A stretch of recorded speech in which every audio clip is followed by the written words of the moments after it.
जो वकील साहब बोल रहे हैं ईवीएम का जो मैटर है वो सुप्रीम कोर्ट ने फिर से सुनवाई के लिए ले लिया है। यह है प्रधान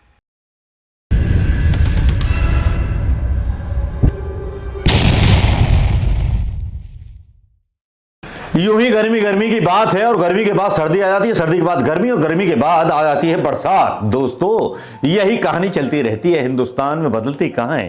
5 ऋतुओं का मौसम है तो ऋतुओं का मौसम तो चलता रहता है। आज आप सोच रहे होंगे पॉलिटिकल बातें छोड़ के मैं ऋतुओं की बात करने लगा। ऋतुओं की बात इसलिए भी करना जरूरी है क्योंकि पॉलिटिकल जो राजनीतिक पार्टियां हैं उनमें भी कई ऋतुएं जो हैं आने लगी हैं, कई फैसले आने बाकी हैं, कई डिसीजन आने बाकी हैं और डिसीजन आने बाकी हैं प्रधानमंत्री मोदी जी के बारे में। अब प्रधानमंत्री मोदी जी के बारे में ऐसे कौन से डिसीजन आएंगे, प्रधानमंत्री मोदी जी ने ऐसा कौन सा काम कर दिया जो मतलब जिसकी वजह से कोई डिसीजन आएगा, ऐसा क्या हो सकता है? आप बताइए जरा। हैं प्रधानमंत्री मोदी जी तो मतलब एकदम एकदम क्लीन है, कौन बोलेगा उनके खिलाफ? और किसकी हिम्मत है कि जो सुल्तान के खिलाफ आवाज उठा सके, या किसमें कितना पानी है जो उठा सके आवाज? केवल राहुल गांधी है जो बोल देता है अक्सर उन चीजों को जो कोई और नेता नहीं बोलता। वही राहुल गांधी है जिसका कुछ उखाड़ नहीं पाते प्रधानमंत्री मोदी जी। लेकिन राहुल गांधी के अलावा और भी शख्सियतें हैं जिनका कुछ उखाड़ नहीं पा रहे प्रधानमंत्री मोदी जी। जी हां, उसमें सुप्रीम कोर्ट के डीवाई चंद्रचूड़ और एक वकील हैं सुप्रीम कोर्ट के महमूद प्राचा, और भी वकील हैं जो ईवीएम के खिलाफ आवाज उठा रहे हैं। आज की ताजा खबर तो यह है कि इलेक्टोरल बॉन्ड पर जिस तरह से एसबीआई मतलब पहुंच गया दरबार में सुप्रीम कोर्ट के, ये कहते हुए हजूर आला माफ कीजिए मैं जो हूं नहीं कर पाऊंगा। 3 महीने से पहले किसी ने बोला है कि लोकसभा चुनाव होने के बाद जानकारी आउट करनी है। जो लोगों को लगा था कि न्याय मिलेगा सुप्रीम कोर्ट से, न्याय मिलेगा इलेक्टोरल बॉन्ड पर, जो है सारी जो है चीजें और फोकस हो चुकी हैं और सुप्रीम कोर्ट का ध्यान आ चुका है भारतीय जनता पार्टी के उस करप्शन पर, उस इलेक्टोरल बॉन्ड पर, जिस इलेक्टोरल बॉन्ड के जरिए पता नहीं किसको क्या क्या दिया गया, क्या क्या ना दिया गया, क्या क्या लूटा गया, क्या क्या बेचा गया, इसकी बात की जा रही थी। लेकिन लोगों को उम्मीदें टूटती नजर आने लगी। ये तो सरकार ने फिर चाल चल दी। हो सकता है सुप्रीम कोर्ट की उस कोर्ट में अपील की गई हो जो प्रधानमंत्री की बनाई हुई सुप्रीम कोर्ट की बेंच है, जिसमें बेला त्रिवेदी भी हैं। जो जो प्रधानमंत्री मोदी के विरोधी हैं उनके सबके केस सुप्रीम कोर्ट में बेला त्रिवेदी की अदालत में चल रहे हैं। करेक्ट? और कहीं ये याचिका भी बेला त्रिवेदी के यहां पहुंच गई तो फिर कहीं मुंह दिखाने के काबिल नहीं रहेगा लोकतंत्र।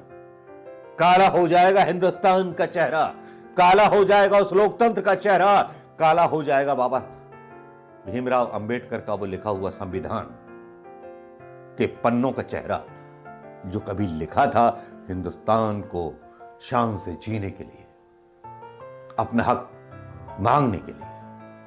लेकिन क्या वाकई में ऐसा होगा? उम्मीदें तो बहुत हैं और उम्मीदों में कुछ उम्मीदें और नजर आती हैं जब दरवाजे की खिड़कियों से छन के आती चांद की रोशनी नजर आती है। अंधेरे में वो चांद की रोशनी कुछ कह जाती है चुपके से, मुल्क के कानून अभी से मरना मत सीखना है, उम्मीद तो जीना सीख लो। दोस्तों वही रात के अंधेरे में वो चांद की किरण दिखाते हैं ये योद्धा वकील सुप्रीम कोर्ट के, जिनके आज बयान आते हैं और बयान आते ही सोशल मीडिया पर वायरल हो जाते हैं।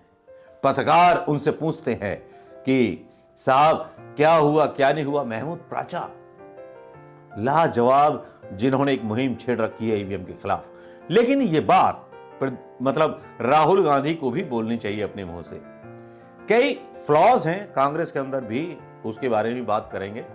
लेकिन महमूद प्राचा और वो वकील जो लड़ रहे हैं हिंदुस्तान के लोकतंत्र की रक्षा के लिए, उनके 2 वीडियो आते हैं। वो दोनों वीडियो एक साथ डाल रहा हूं, वो दोनों वीडियो देखिए आप।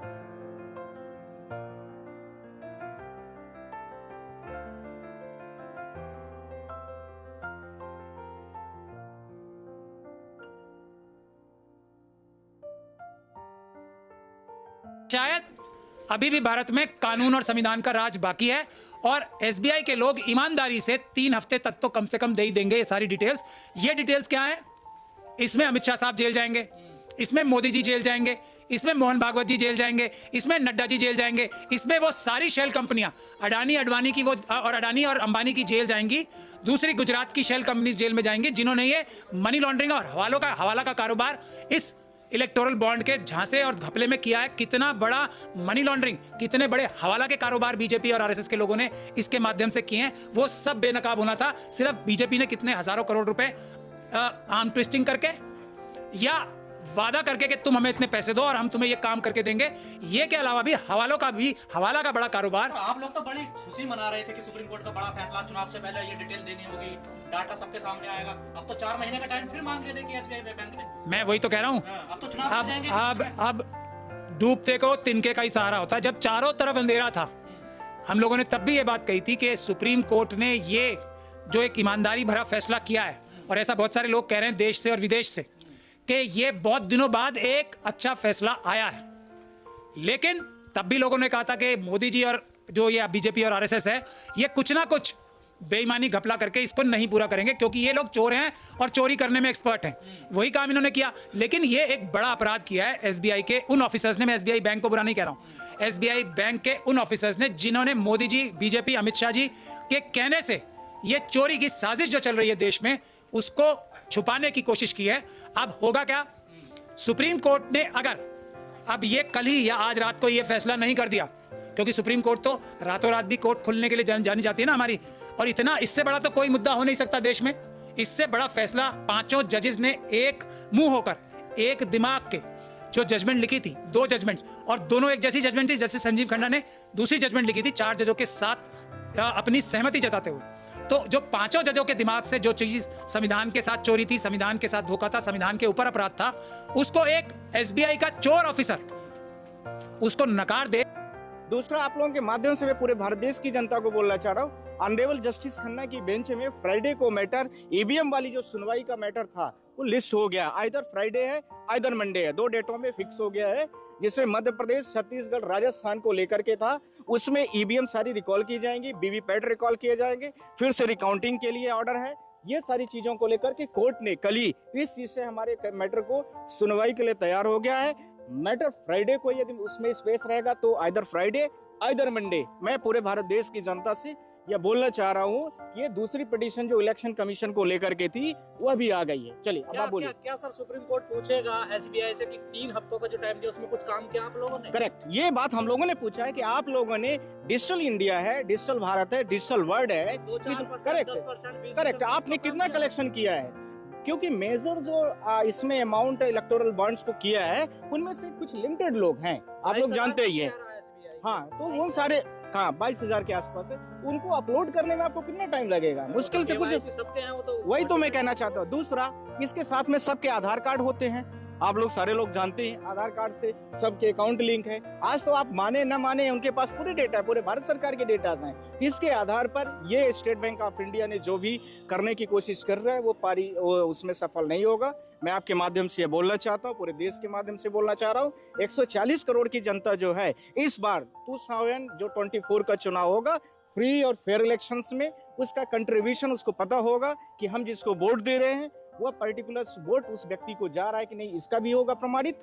दूसरा, कौन से व्यक्ति ने, किस राजनेता ने, किस बड़े बिजनेसमैन ने किस पार्टी को कितना फंड दिया है, इसका भी स्पष्टीकरण जो आपके सामने है वो 30। महमूद प्राचा यहां तक दावा करते हैं कि एसबीआई 3 हफ्ते में डिटेल जमा करेगी और हम मजबूर करेंगे सुप्रीम कोर्ट को, और लोकसभा चुनावों से पहले हो जाएगा। जो चाल चली गई है ना प्रधानमंत्री मोदी के द्वारा एसबीआई के उन लोगों को आगे ला करके, जिन्होंने बोला है कि हम जून में 3 महीने बाद देंगे, लोकसभा चुनावों के बाद इनकी पोल खुल जाएगी और सारे लोग जेल जाएंगे। मोदी भी जेल जाएंगे, अमित शाह भी जेल जाएंगे, नड्डा भी जेल जाएंगे, और पड्डा भी जेल जाएंगे, अड्डा भी जेल जाएंगे।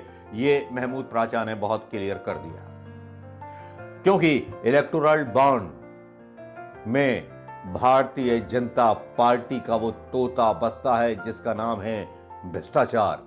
जब इसकी गर्दन मरोड़ेगा सुप्रीम कोर्ट, तब नाम निकल करके आएंगे, और वो नाम निकल करके लोकसभा चुनाव से पहले आने चाहिए, तब हिंदुस्तान की जनता को पता चलेगा ये असली हिंदुत्व था या देश को लूटने वाला हिंदुत्व था, या ये वो हिंदुत्व था जिसको बस लोकतंत्र की बस में आवाज लगा लगा करके लोगों का ध्यान खींच करके सस्ती जंजीरें बेच दी गईं वादों की, सस्ते किताबें बेच दी गईं वादों की, सस्ते वादे बेच दिए गए जो वादे कभी पूरे नहीं हो सकते। और जो ये मैटर है जो वकील साहब बोल रहे हैं, ईवीएम का जो मैटर है वो सुप्रीम कोर्ट ने फिर से सुनवाई के लिए ले लिया है। यह है प्रधानमंत्री मोदी जी के लिए झटका झटका झटका, और अमित शाह के लिए पटका पटका पटका, और चुनाव आयोग के लिए तो धाएं धाएं धाएं हैं। और रियली मैं आपको बताऊं दोस्तों कि वकील साहब ने जिस तरह से दावा किया कि ईवीएम पर भी जो है याचिका लगा दी गई है, ईवीएम की वैधता पर याचिका लगा दी गई है, वीडियो तो आपने सुन ही लिया होगा हुजूर आला मेरी देश की जनता। तो फिर कसर क्या बाकी है? कमेंट कीजिए और दौड़ाइए इस अलोकतांत्रिक सरकार को और तानाशाह को सोशल मीडिया की उन सड़कों पर, जिन सड़कों पर बहुत से लोग न्याय पाने की आस में बैठे हुए हैं। क्या आप ऐसा करेंगे? क्या आप एक कमेंट देश की लोकतंत्र की रक्षा के नाम पर कर सकते हैं? क्या आप एक कमेंट बेरोजगारी के नाम पर कर सकते हैं? क्या आप एक कमेंट देश की इज्जत के नाम पर कर सकते हैं? क्या एक कमेंट आप अग्निवीर जैसी योजना जो सेना का अपमान है उस पर कर सकते हैं? क्या एक कमेंट आप महिला सुरक्षा पर कर सकते हैं? क्या एक कमेंट आप पेपर लीक के खिलाफ कर सकते हैं? अगर कर सकते हैं तो जरूर इस वीडियो के बाद कीजिएगा। नमस्कार, जय हिंद दोस्तों।